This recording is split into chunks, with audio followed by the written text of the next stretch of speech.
Welcome dear student, welcome to this video. Now आज के इस वीडियो में हम ह्यूमन फीमेल रिप्रोडक्टिव सिस्टम के बारे में पढ़ने वाले हैं। तो आज का हमारा टॉपिक है human female reproductive system. As we know, अगर हम ह्यूमन रिप्रोडक्शन की बात करें तो ह्यूमन बीइंग्स जो हैं वो दो डिफरेंट सेक्सेस में होते हैं। मेल अलग होता है और फीमेल अलग होता है।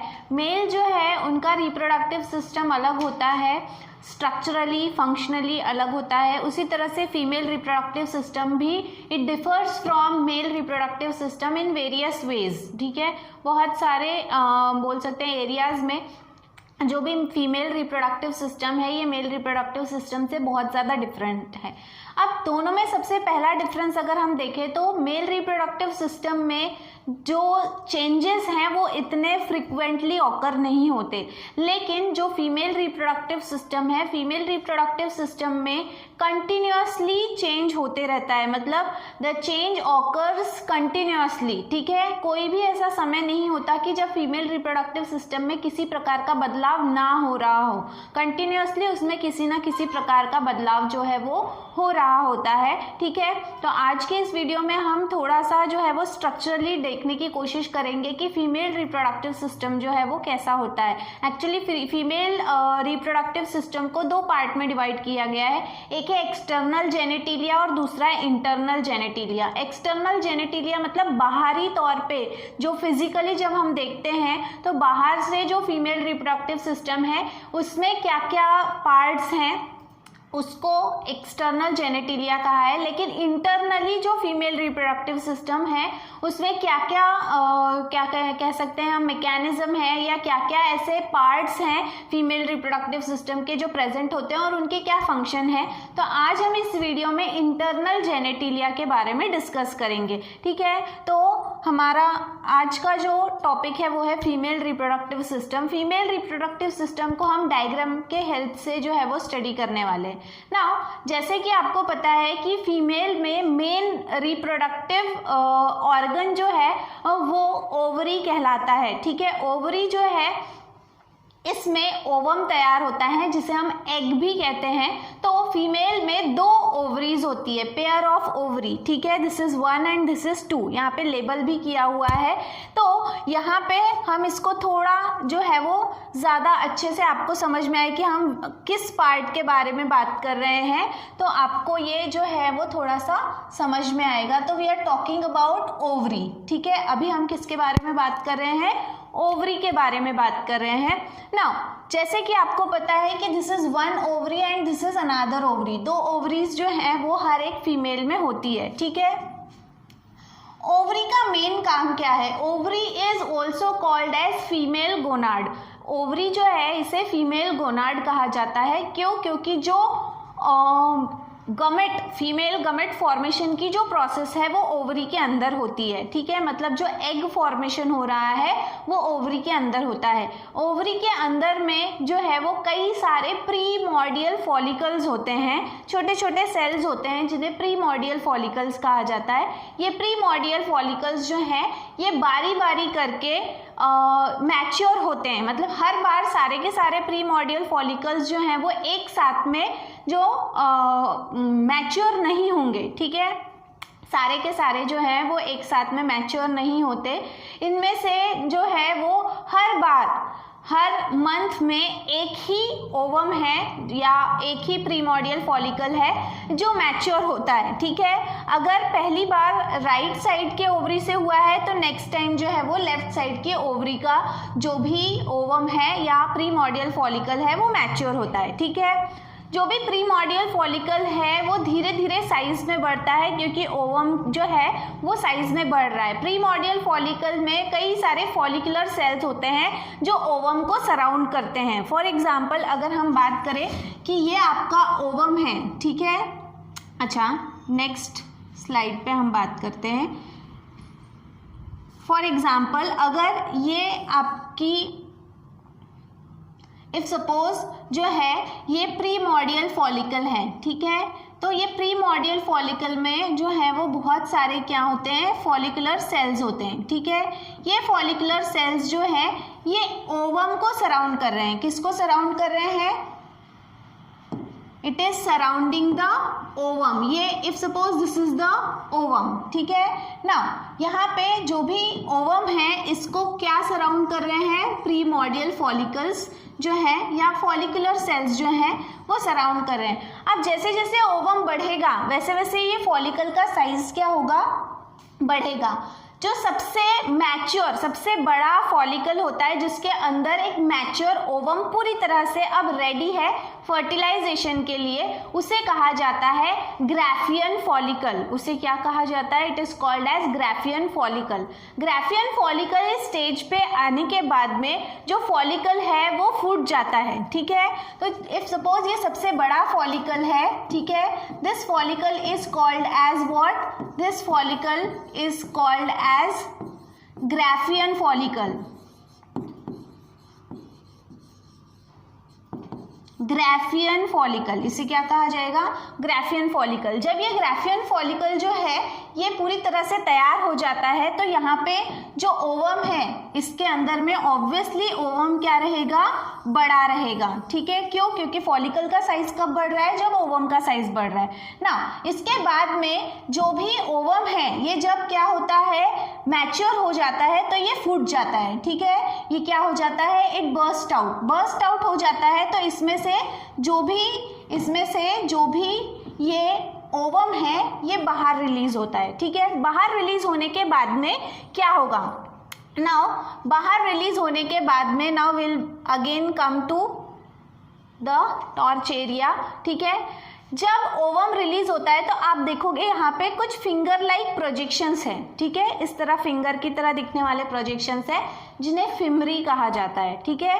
और यहाँ पे ये आपको कैसा दिख रहा है, फनेल लाइक स्ट्रक्चर। चाड़ी होती है जब हम तेल वगैरह कुछ निकालते हैं तो इस तरह का जो स्ट्रक्चर है ये दिखाई दे रहा है। तो ये जो भी आपको ये स्ट्रक्चर दिखाई दे रहा है this is called as infundibulum.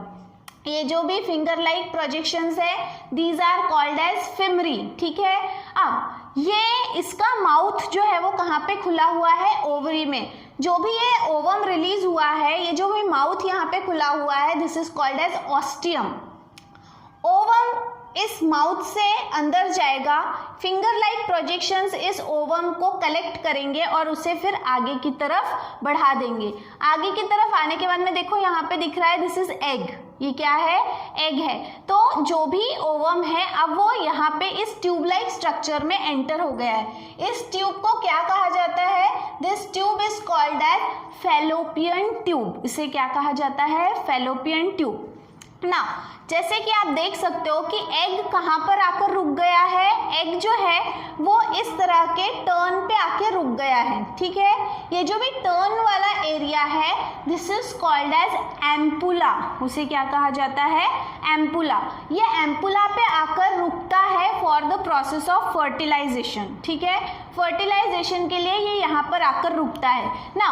कुछ समय के लिए एग जो है वो इस टर्न वाले एम्पुला एरिया में रुका रहेगा। Meanwhile from the vagina, vagina जो है ये मेन कोऑपलेटरी ऑर्गन है, मतलब स्पर्म की एंट्री फीमेल रिप्रोडक्टिव सिस्टम में कहाँ से होगी, वजाइना से होगी, ठीक है। यहाँ से स्पर्म जो है वो गुजरते हुए कर्विक्स, कर्विक्स जो है ये टी शेप का स्ट्रक्चर है। कर्विक्स जो है ये हम बोल सकते हैं कि it is the intermediate path between the uterus and the vagina. Body के बाहर और बॉडी के अंदर का बीच का जो दरवाजा है जिसे क्या कहा जाता है, कर्विक्स। कर्विक्स के दो माउथ होते हैं, एक बाहर की तरफ खुलता है, एक अंदर की तरफ खुलता है।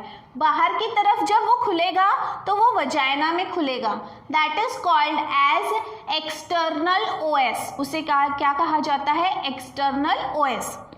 वहीं अंदर का जो दरवाजा है वो अंदर की तरफ कहाँ पे खुलेगा, यूटरस में, जिसे कहा जाता है इंटरनल ओएस, ठीक है।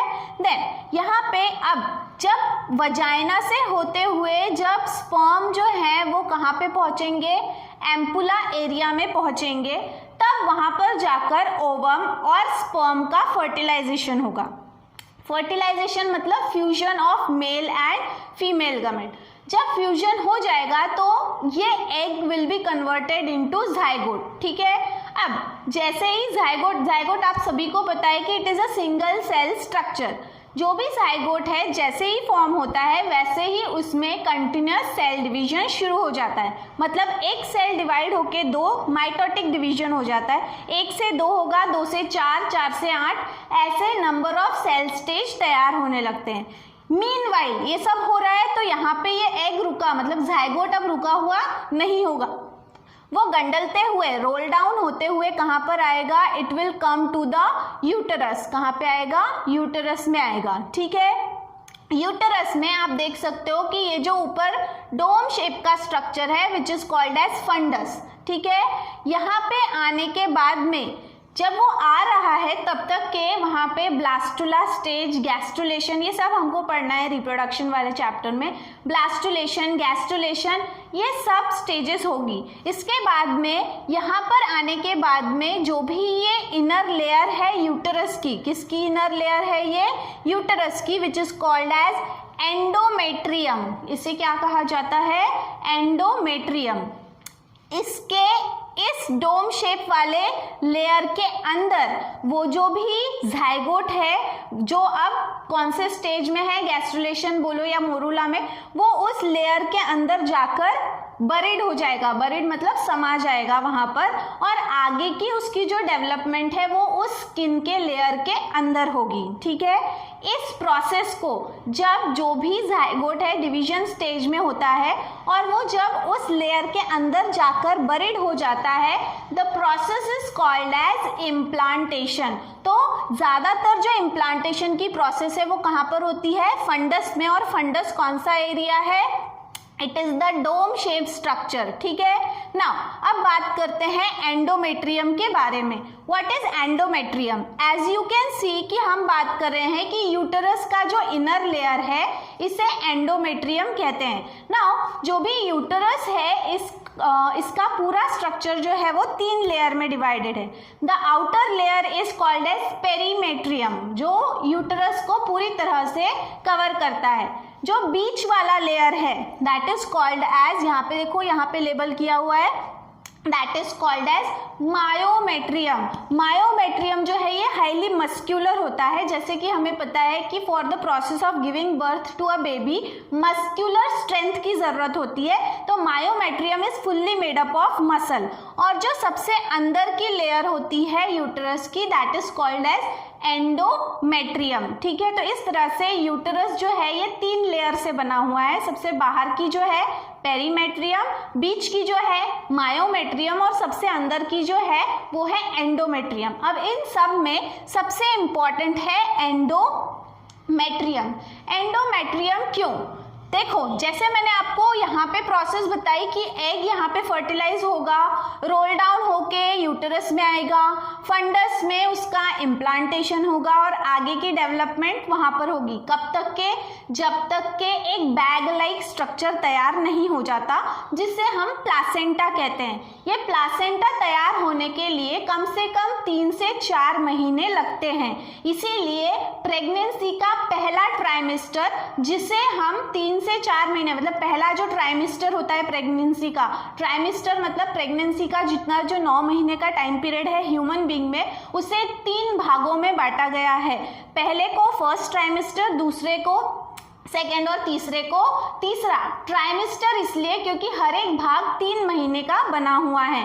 पहले 3 महीने, बीच के 3 महीने और आखिर के 3 महीने। ठीक है, तो जो पहला ट्राइमेस्टर होता है मतलब प्रेगनेंसी के पहले 3 से 4 महीने ज़्यादा क्रूशियल माने जाते हैं, ज़्यादा नाजुक और ज़्यादा इंपॉर्टेंट इसलिए माने जाते हैं क्योंकि ये 3 से 4 महीने लगता है एक बैग लाइक स्ट्रक्चर बनने के लिए, जिसके एक थैली बनने के लिए जिसके अंदर बेबी का आगे का डेवलपमेंट होगा।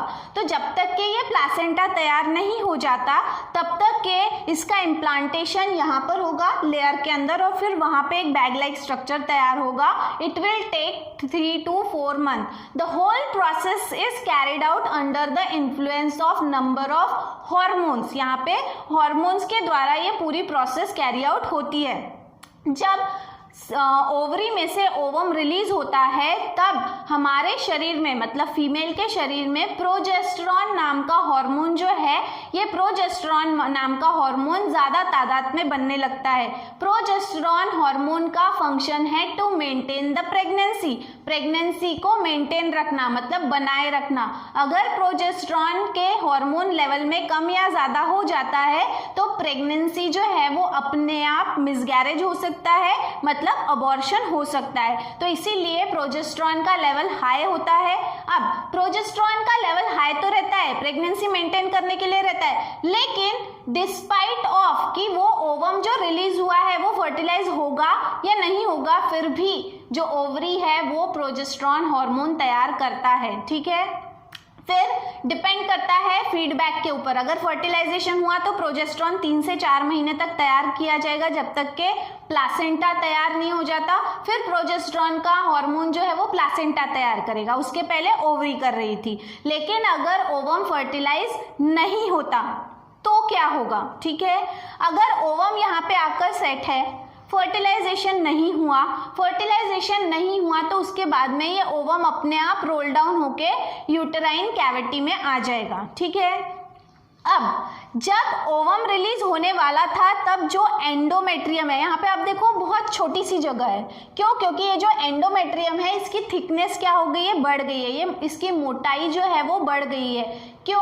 क्योंकि आने वाले प्रेगनेंसी अगर, क्योंकि ओवरी को नहीं पता कि जो ओवम रिलीज हुआ है वो फर्टिलाइज होगा या नहीं होगा, इसलिए पहले से तैयारी की जाती है हमारे शरीर द्वारा। तो जो एंडोमेट्रियम है उसकी थिकनेस क्या कर देते हैं?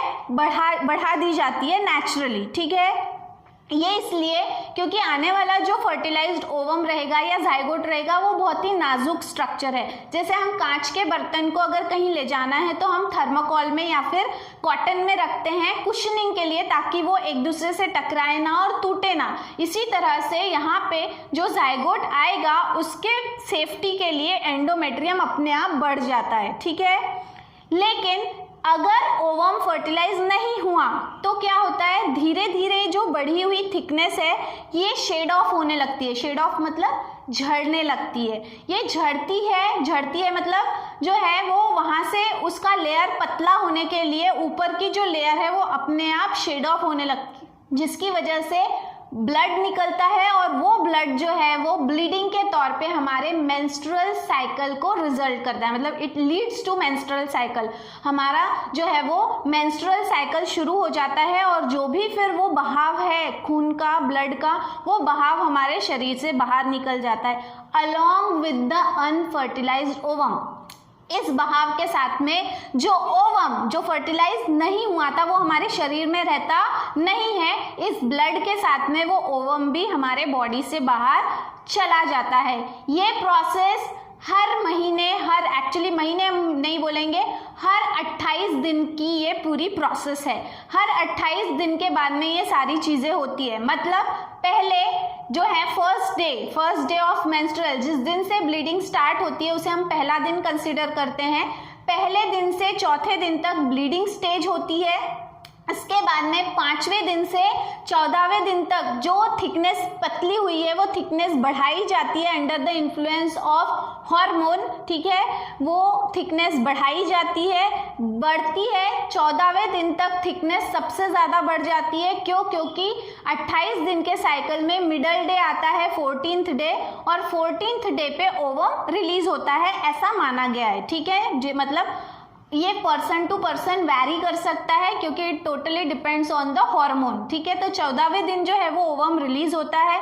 अगर ओवम फर्टिलाइज हुआ नहीं हुआ इसके ऊपर डिपेंड रहता है कि वो थिकनेस बढ़ी रहेगी या कम होगी। अगर ओवम फर्टिलाइज होता है तो थिकनेस जो है वो बढ़ी हुई रहेगी, लेकिन अगर ओवम फर्टिलाइज नहीं होता है तो धीरे धीरे वो थिकनेस जो है वो कम होने लगेगी, शेड ऑफ होने लगेगी, और उसके बाद में 15वें दिन से लेकर तो 28वें दिन तक थिकनेस कम और कम होते जाएगी।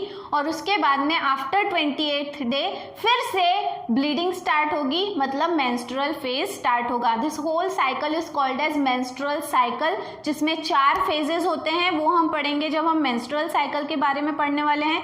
तो आज के इस वीडियो में हमने फीमेल रिप्रोडक्टिव सिस्टम के बारे में देखा। हमने देखा कि फीमेल रिप्रोडक्टिव सिस्टम में मेन है ओवरी, जो ओवम तैयार करता है। उसके बाद में हमने देखा फिंगर लाइक प्रोजेक्शंस। अच्छा, इसको हम थोड़ा सा जो है वो रिवाइज कर लेते हैं। ओवरी, उसके बाद में हमने देखा कि ओवरी जो है यहाँ पे फिंगर लाइक प्रोजेक्शंस है। These finger like projections are called as what? Fimbriae. These are called as fimbriae, ठीक है। इसके बाद में ये जो भी फनल लाइक स्ट्रक्चर है, this is called as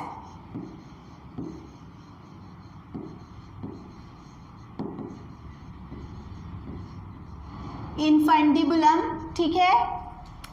fimbria और इनफंडिबुलम के बीच में गैप मतलब माउथ है, जिसे ऑस्टियम कहते हैं। उसके बाद में ये जो है ये है फेलोपियन ट्यूब, ठीक है। फेलोपियन ट्यूब के बाद में यहाँ पे हम जो आ रहे हैं, दिस इज यूटेराइन कैविटी, मतलब मेन यूटेरस।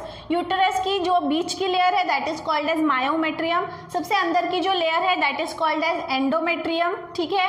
इसके बाद में जब यूटेरस जो है, यूटेरस और वजाइना को जोड़ने वाला जो स्ट्रक्चर है जिसे कहा जाता है कर्विक्स, ये एक मस्कुलर स्ट्रक्चर है जो स्पर्म को अंदर अलाउ करेगा नहीं करेगा। उसके 2 माउथ हैं, जैसे बताया मैंने आपको। जो बाहर की तरफ वजाइना की तरफ खुलेगा that is called as external os, ठीक है।